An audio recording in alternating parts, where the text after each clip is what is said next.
शहर से दूर एक छोटे से गांव में स्थित था चंद्रपुर। चारों ओर घना जंगल और रहस्यमय सन्नाटा। लोग दिन ढलने के बाद अपने घरों में बंद हो जाते थे क्योंकि एक अफवाह वर्षों से चल रही थी, चंद्रपुर की चुड़ैल।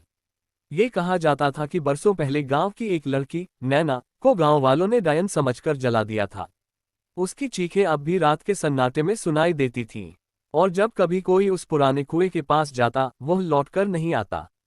कहानी शुरू होती है रवि नाम के एक नौजवान से, जो शहर में पढ़ाई कर गांव लौटा था।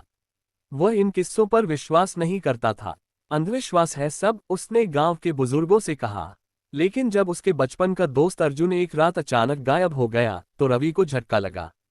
अर्जुन को आखिरी बार उसी पुराने कुएं के पास देखा गया था। रवि ने तय किया कि वह इस रहस्य का पता लगाएगा। एक रात वह टॉर्च और कैमरा लेकर कुएं की तरफ निकल पड़ा। चारों ओर घना अंधेरा था, केवल झींगुरों की आवाज और दिल की धड़कनें। कुएं के पास पहुंचते ही हवा ठंडी हो गई। पेड़ सिहरने लगे और रवि को ऐसा लगा जैसे कोई उसे देख रहा हो। अर्जुन, रवि चिल्लाया, पर कोई उत्तर नहीं आया। अचानक कुएं के पास से एक काले कपड़ों में लिपटी आकृति निकली। लंबे उलझे बाल, सफेद आंखें और चेहरा, वह दूसरों को भी जलाने लगता है। रवि ने पूछा, क्या मैं तुम्हारी कहानी दुनिया को बता दूं? क्या फर्क पड़ेगा? चुड़ैल की आवाज टूट रही थी। फर्क पड़ेगा। अगर सच्चाई सामने आए तो शायद तुम्हें मुक्ति मिल जाए। उसने रवि को एक पुरानी पायल दी। यह मेरी थी। अगर कोई इसे कुएं के पास रखेगा और मेरी कहानी सबको बताएगा, तो शायद मैं मुक्त हो जाऊं।